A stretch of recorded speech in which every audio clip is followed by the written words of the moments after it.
पता है दुआ क्यों कबूल नहीं होती? पता है कभी हमारी दुआ अल्लाह पाक जल्दी कबूल कर लेता है, जैसे मेरे प्यारे अल्लाह पाक ने हज़रत मूसा अलैहिस्सलाम को उनकी माँ से मिलाया। और कभी कभी दुआ को कबूल होने में वक्त लगता है, जैसे हज़रत यूसुफ़ अलैहिस्सलाम ने अपने वालिद से मिलने को इतने अरसे तक सफ़र किया और कई सालों बाद वो अपने वालिद से जा मिले। एक तवील अरसे के बाद उनकी दुआ कबूल हुई थी ना।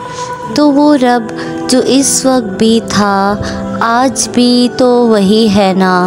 वो चाहे तो अभी हमारी दुआ कबूल कर ले, और वो चाहे तो देर से कबूल करे, और चाहे तो दुआ कबूल ही ना करे, लेकिन इस दुआ को आखिरत के लिए ज़ख़ीरा कर ले। जैसे हज़रत नूह अलैहिस्सलाम की दुआ उनके बेटे के हक़ में कबूल ना की।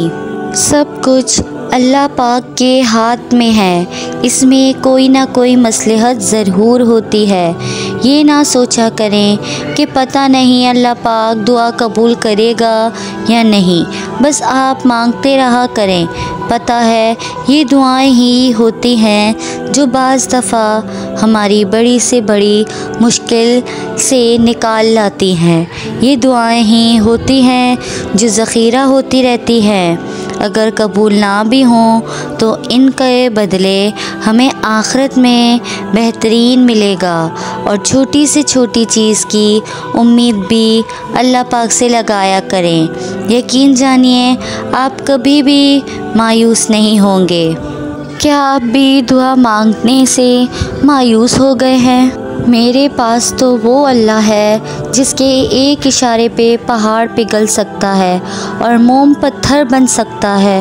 वो नसीब बना भी सकता है और मुक़द्दर को बदल भी सकता है।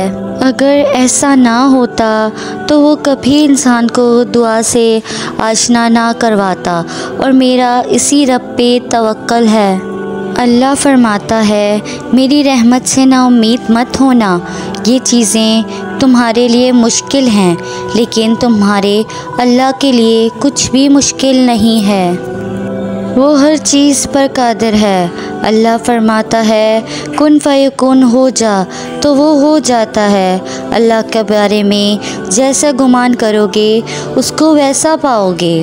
बंदों के सामने अपने दुख कभी बयान ना करना, अल्लाह तुम्हें कभी गनी नहीं करेगा। अपने दुख सिर्फ़ अल्लाह को सुनाना, वो तुम्हारे आंसुओं की लाज रख लेगा और तुम्हारी मुश्किलें आसान हो जाएंगी। जल्द ही वो वक्त आएगा जब अल्लाह तुम्हें तुम्हारी मांगी हुई हर चीज़ से नवाज देगा।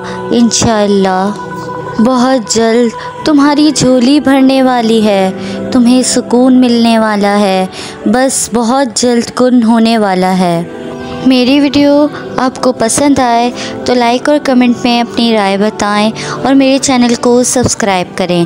जज़ाकल्लाह।